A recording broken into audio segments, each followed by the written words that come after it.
Welcome to Widowcast Podcast, where you learn how to find the strength to get through your journey and the skills to coach other widows. This is not your average grief group. This is your journey group. It just may show you the way to make something amazing come out of the emotional pain and trauma of widowhood. I'm your host, Joanne Filomena. I'm the best-selling author of Widowed and Widow Coach, and I'm a professional certified life coach. Let the healing and your personal journey begin. Welcome back, everybody. Episode 137. And this week, I want to talk a little bit about financial security, because I know this is a big thing for many widows out there. And I wanted to address this because I think one of the saddest things I see is when a widow is freaked out about finances because she's just lost her husband, but she puts her head in the sand about it and tries to push away even thinking about it to the point that she gets in trouble. Her house gets foreclosed on, or she has to file bankruptcy because she has ignored looking at exactly where she stands financially. So let's talk about that a little bit and talk about your beliefs around your finances, your beliefs around money, especially after losing our spouse. Really kind of rocks our world. We're like chugging along, we're doing great. Maybe you work and you have an income, but you also had your husband's income. And when they die, your bills don't get cut in half. Your income may get cut in half, but your bills are the same that they've always been.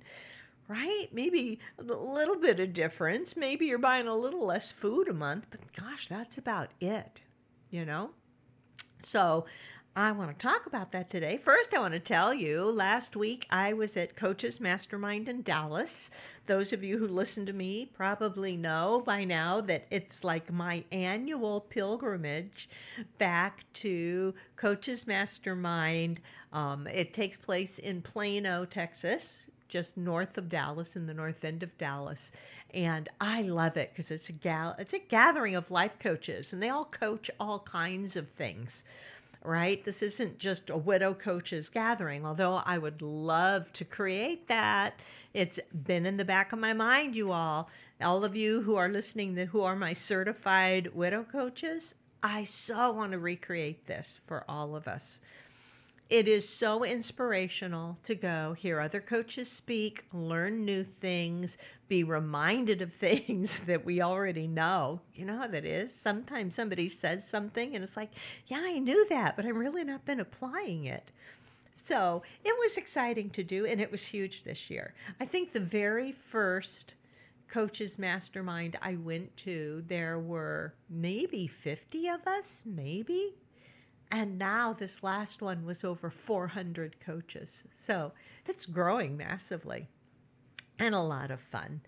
But financial security, when I asked all of you about what is like the biggest issue in your life right now, many of you did come back saying finances and wanting to achieve some kind of financial security. And I get that, because that's kind of what creates a lot of the certainty in our life. And certainty was the thing that I felt I had the least of after Jim passed away, because all of my daily routines were just kind of out the window. I think I have even confessed on this podcast that right after he died, I wasn't even sure that I was remembering to brush my teeth. I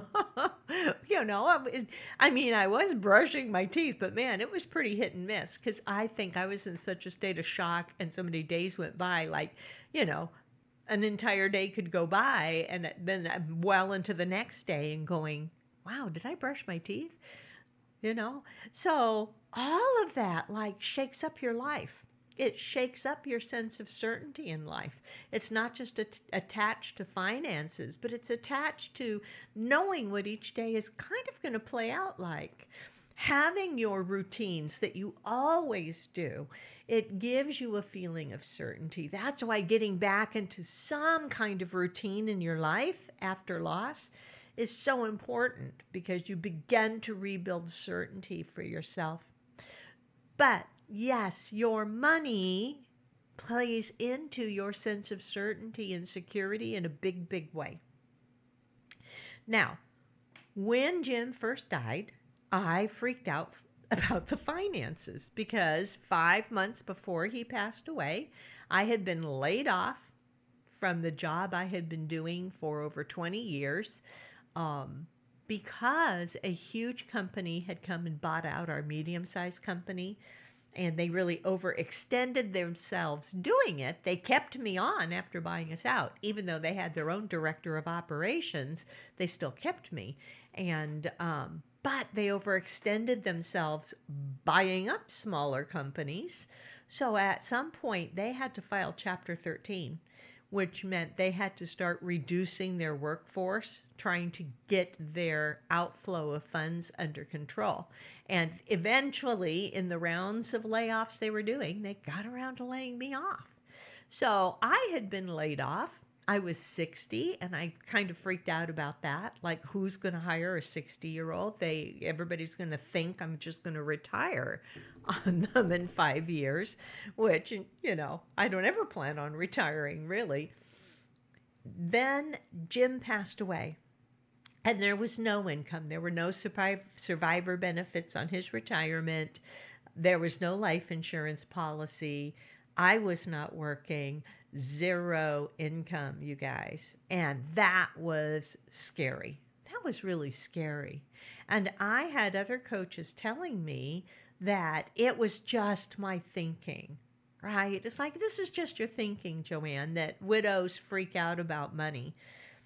Widows don't freak out about money. I know rich widows. I know, they would tell me these things. And I would think, gosh, I don't know, And then I got a hold of Dr. Joyce Brothers' old book. And those of you who are older probably remember Dr. Joyce Brothers. She was like the psychologist for everybody. It was the United States psychologist. She was on game shows. She was on talk shows. She wrote a syndicated column that would be run in 2 major newspapers in the United States. When her husband died, she wrote a book. It's long since out of print. I found it secondhand, and I was reading her book. Now, understand, her husband was also extremely successful in his own right. The 2 of them lived in a penthouse apartment on Park Avenue. That condo apartment was probably worth several $million, just the apartment alone.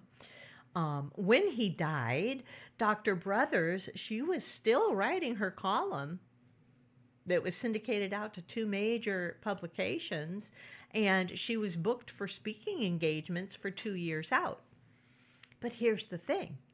She was convinced that she would be living under a freeway overpass in 6 months. She freaked out about the money, you guys. And when I read that in her book, I thought, oh my gosh, if Dr. Joyce Brothers freaked out about the finances, no wonder I'm freaked out about my finances. I don't have millions of dollars, right? I'm not, I don't own a condo apartment on Park Avenue in Manhattan. So I thought, no, there is something more to this. There is something that happens to us that we get so freaked out that we're convinced we're going to be a bag lady in 6 months. Okay? Here's the thing. If you've been listening to me, you know this already. I hope you know this already. If you're new to me, I will tell you, I know exactly how our thoughts create our emotions, and those emotions drive our actions that create the results we have in our lives. In other words, what we think is what is driving the results around us in our life. So if you are convinced that you're going to be a bag lady in 6 months, guess what? You are going to be on the street in 6 months, because you will absolutely create that because you believe it so solidly, right? When you're thinking that, it feels scary, it feels depressing. And I don't know about you, but when I'm scared about something, I take no action. Fear stops me in my tracks. That's kind of how fear works. Because if you come up on a rattlesnake and you hear that sound, it should stop you in your tracks. So you freeze and that snake does not hit you, right? Bite you. Fear stops me in my tracks, and I bet it does the same thing to you. And if we are afraid about the money and we freeze about it, we're paralyzed. We don't want to look at it.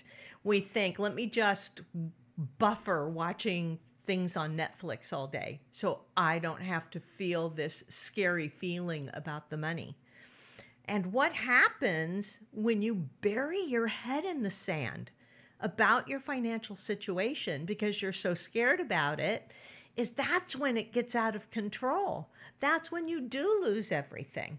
The most important thing we can do right after losing our spouse is to assess our financial situation, to look at what money do you have right now?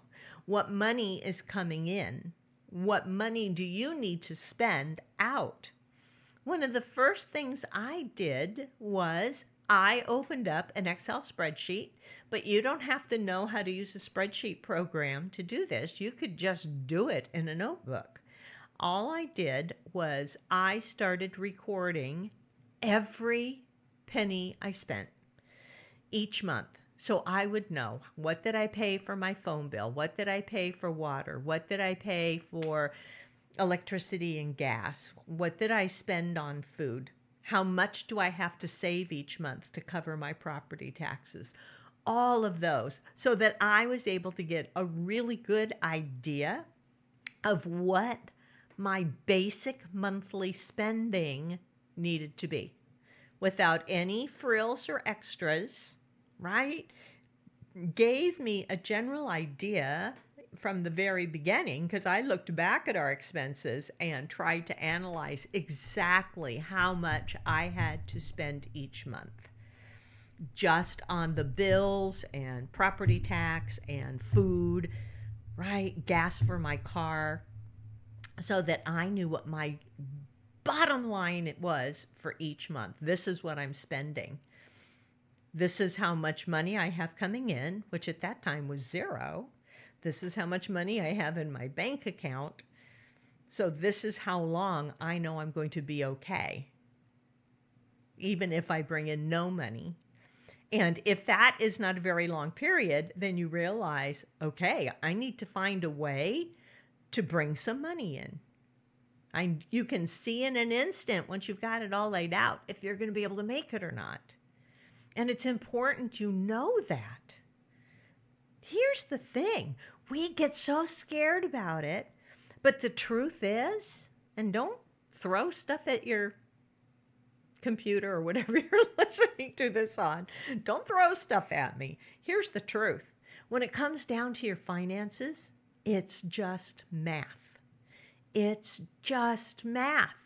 It's dollars in, dollars out. And you can figure that out if you're paying attention to it.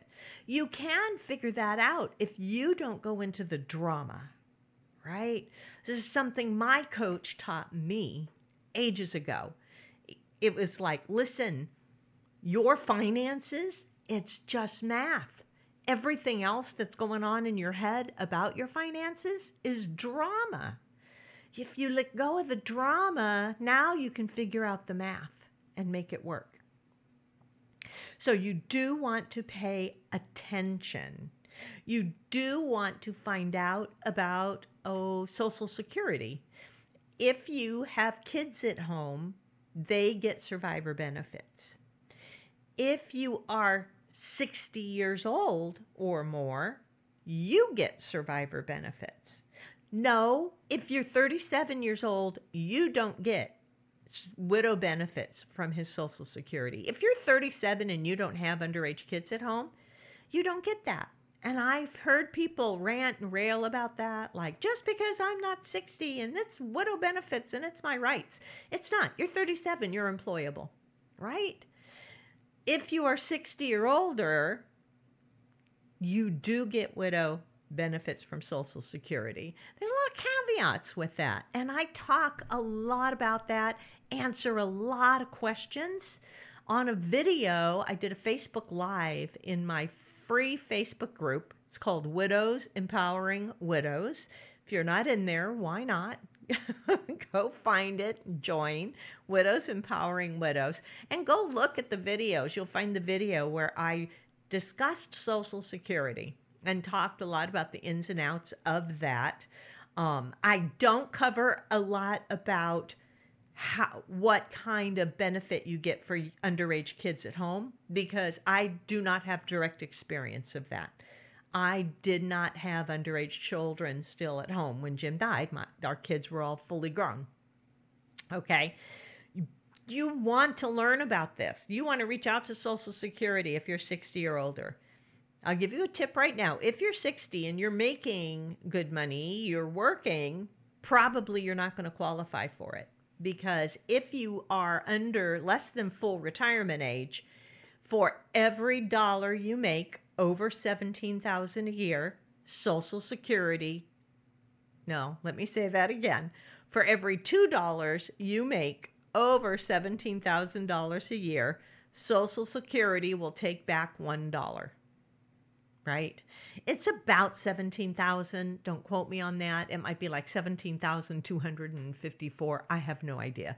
I just keep that $17,000 number in my head to know that if I make more than $17,000, then Social Security starts taking money back, right? At a steep rate, because if you think about them taking back $1 for every $2 you earn, it's like being taxed 50% right off the top.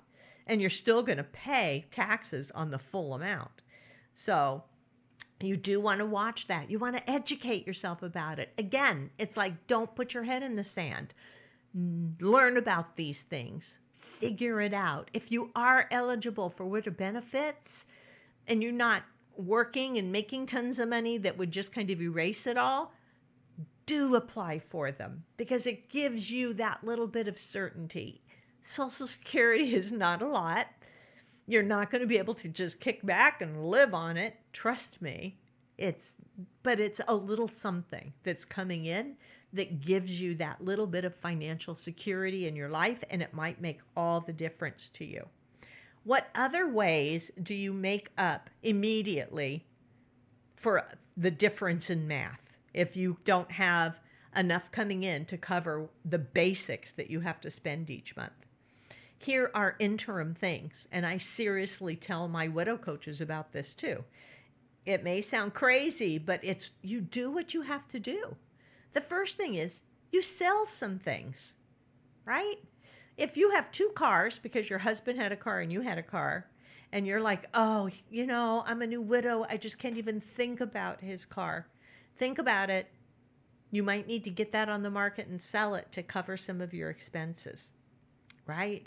If you have things at home that you don't really use, you don't really want anymore, you can sell them. What do you have that you can sell? Okay. Here's another thing that you can do. I talk about this a lot. If you go on Craigslist, Google it. Don't email me and say, could you explain how to get on Craigslist? Google it, Craigslist. When you get on Craigslist for your area, look for the category of free stuff. I think it's under items for sale. There's a category that says free. Go look at the free stuff. Go see what you could go get, bring it home, clean it up a little, take a picture, and then put it on Facebook Marketplace for sale. I'm not even kidding. You can go find somebody's coffee table that they don't want anymore. They're like, just come get this for free. I just need it gone. So you go get that coffee table and you bring it home and you take a picture with your smartphone of that coffee table, and then you go on Facebook Marketplace and figure out how you list something, and you list it there for $25. Now, it's maybe taken you 15 minutes to go get the table. You come home, you put it on Facebook Marketplace. Within a day, somebody reaches out and says, I want that. They come, they hand you $25 in cash, they take the table. Seriously, there are millennials who have caught on to this, and they're making like $1,000 every weekend. Right? Their weekend when they're not in college or not working, they are racing around, grabbing free stuff and reselling it. It is a way to create income in the interim. You might have to move. And again, I know this feels like so much drama. I get it. Oh my gosh, I get it. I just sold my house in New York a couple months ago. You might financially need to move. It's a very good reason to make that move decision. Here's a bad reason to decide to sell your house and move. I'm sad in this house. I'll be happy in a different house. Bad idea. You're taking sad with you because sad is coming from your brain. It's not coming from the house you live in. I promise you. You will just take sad with you. Bad idea. Great idea. This house is so much more than I need now, and I can't take care of these yards by myself. That was always his thing, to go out there and mow and, cut back bushes and stuff. I can't maintain this house. Call a real estate agent, right? That's step number one. Don't try to figure it all out in advance. Don't try to figure out, where am I going to live? What am I going to be able to buy? What am I going to do? Just call a real estate agent. Say, will you come talk to me about this? Can you help me figure this out? Can you help me see if it would be worth it for me to sell this and what I could get in place of this? Because you could sell your house, maybe get closer to where your kids are, maybe get further away from where your kids are, whatever's going to serve you best. Maybe you move to an area that has a lower cost of living, that's easier to survive. Maybe you just move into something much smaller, right? Like you can sell your house and then buy a small condo outright so you don't have a mortgage and you don't have a yard to take care of. You need to look at doing that. Maybe you sell your house and then you rent a small apartment for a year or so while you decide what it is you want to do, where you want to go from there. But what you don't do is, if you are in a house that is too big for you to take care of and it has a mortgage payment that is too big for you to try to pay, like the mortgage payment is just beyond you, don't put your head in the sand, because your house will eventually get foreclosed on because you can't pay the mortgage. And then you lose it all. Then you don't get any money out of your house. It just gets foreclosed on. So it is much better to think about putting it on the market and getting some of the money back out of your house to help you get yourself set up than it is to just lose your house altogether. When I talk to widows who have had their house foreclosed on, I just want to cry for them, because I think, oh my gosh, if they paid attention a little sooner, they could have sold it and got something out of it, instead of now they're sleeping on a friend's sofa. Don't put your head in the sand. And I know for some of you, it feels like, I can't sell our family home. This is us. This is where our kids were. That's the drama part. Look at the math. Talk to your kids. Maybe they can help you figure it out, right? You have to do something if you're in a house that either has too big of a mortgage payment or is too big and too much for you to personally take care of. Resolve that, right? Of course, if you have skills, if you've worked before in the past, if you know that, you think, I would love to just work in a little gift shop a few days a week, and maybe I could make enough money to survive on. Get out there and look for that job. Don't just sit at home thinking no one's going to hire me and I have this widow fog brain and there's no hope. There is hope. You won't know unless you get out there and apply for 100 different jobs. If you go out there and apply for 100 different jobs, you're going to get hired for something, right? The other choice outside of looking for a job is to do something entrepreneurial, which is the choice that I made.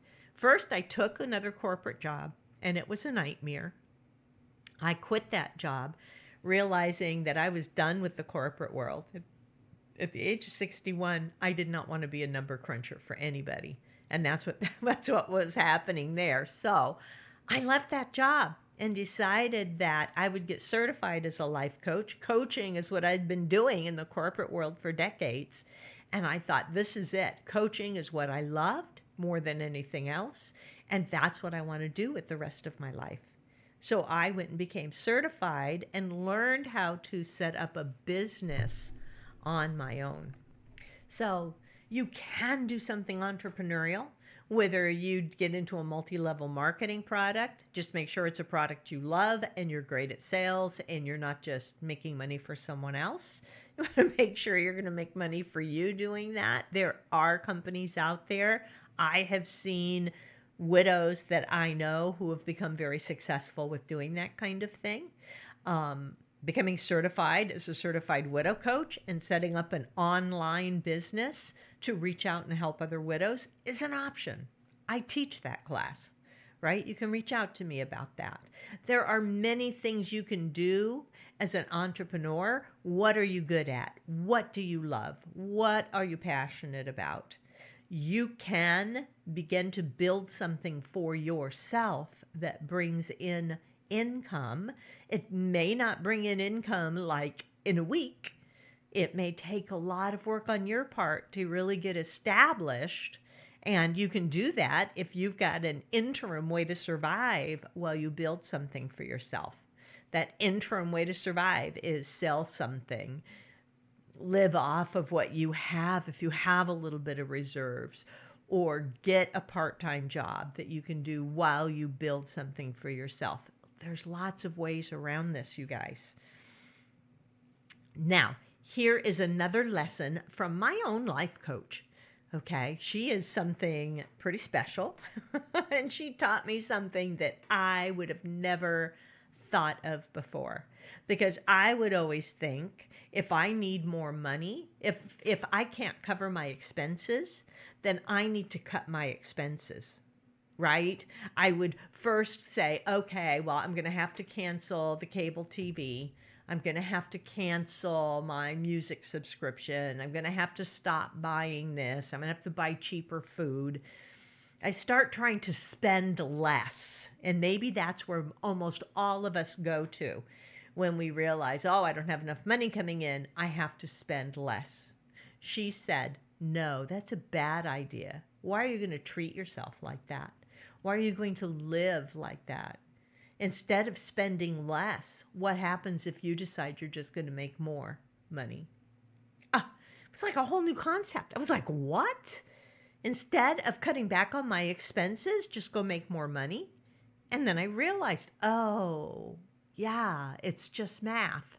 If you get all of the drama out of the way, and you look at that equation, like this is how much I spend a month, this is how much money I have per month, so I need a few $100s more to get by, go make a few $100s more instead of cutting back on the life that you're used to living.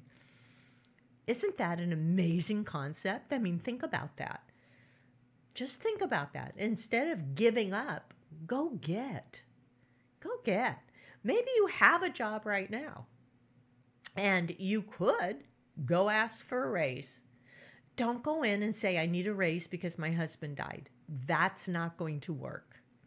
You go in and you say, this is what I do for the company. This is the impact I've had on this company. This is where I would like to make a greater impact for this company.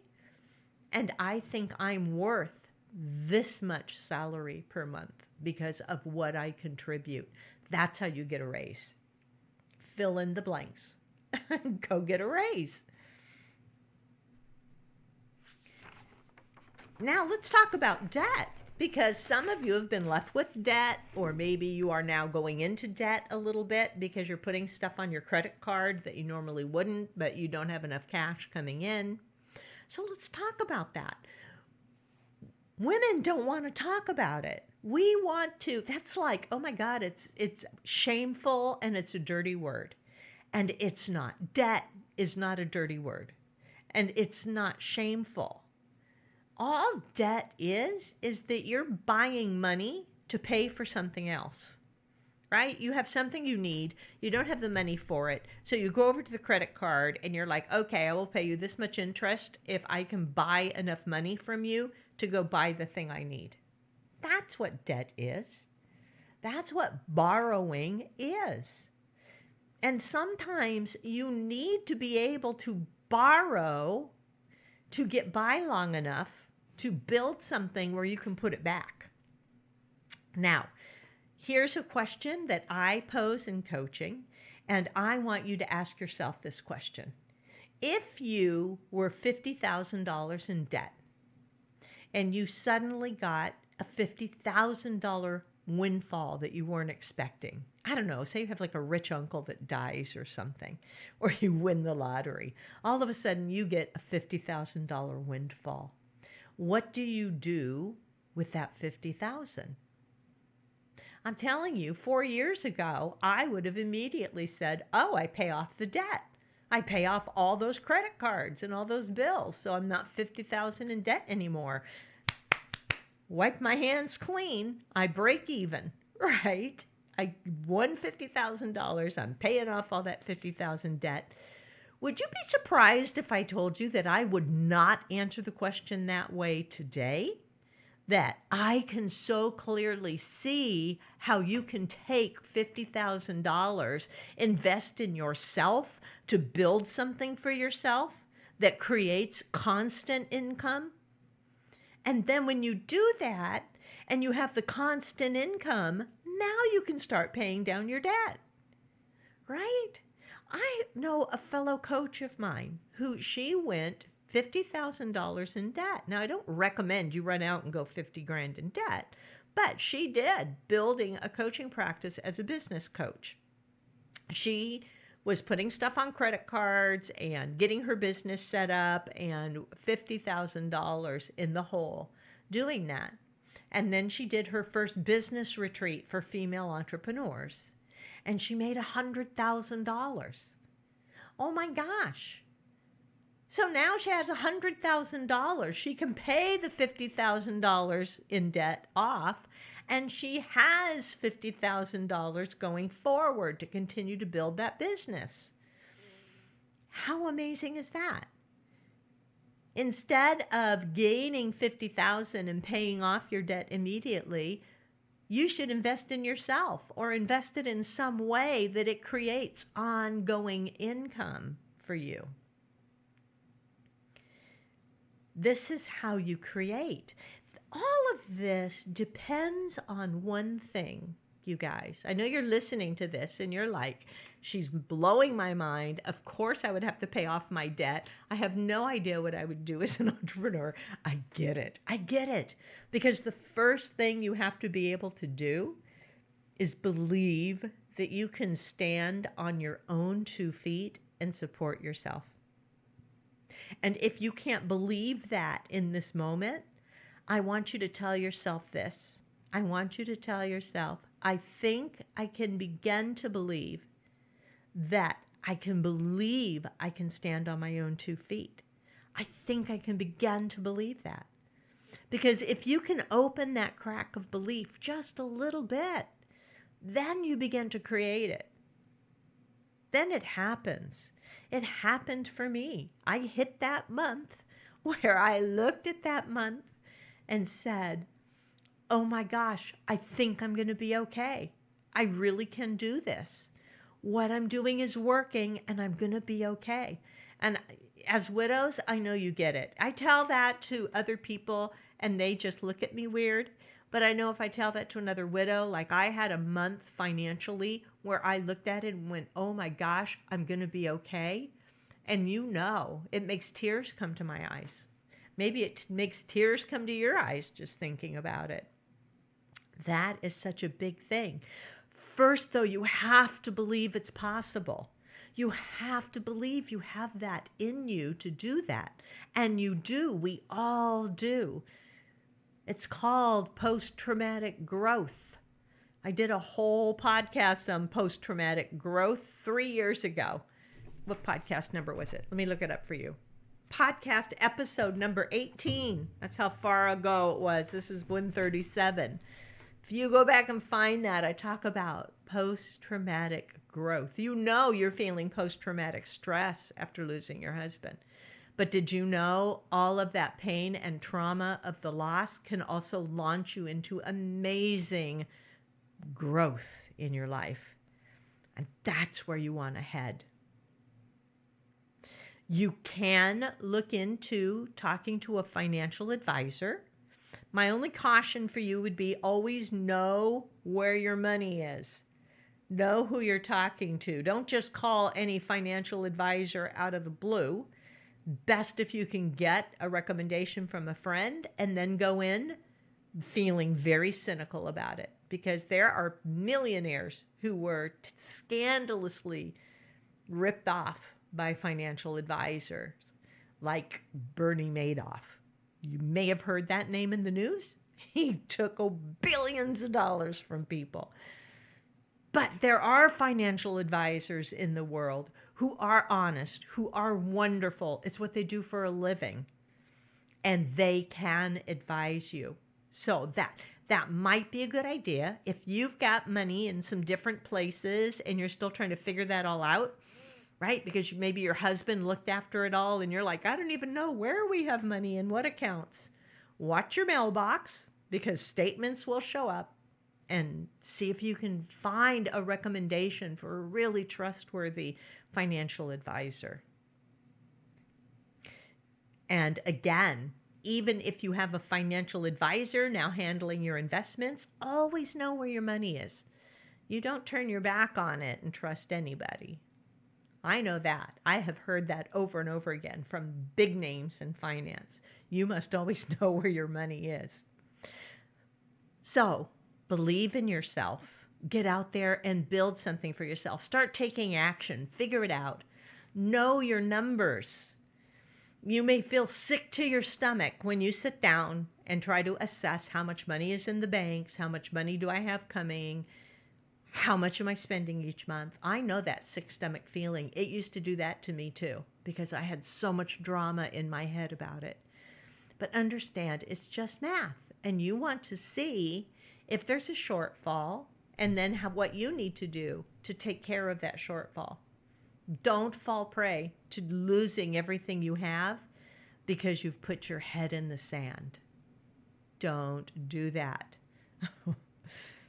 Okay, you guys, I have a new Widow Coaches class coming up.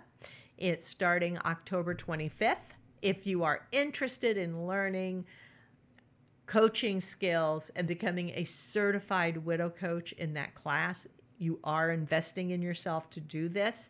I would love to talk to you about it. You can reach out to me in my email, Joann, Joann, no E, Joann, at joannthelifecoach.com. Drop me an email. I will love to talk to you about it, share more about that with you, and why I'm so passionate about it, why I love my certified widow coaches so much. I get to see them grow into this. I get to see them understand that they can begin to take control of their own life and their own income, and that's just everything. Okay, you guys, get out there and find some joy in your day and take a look at your numbers. Love you all. Bye.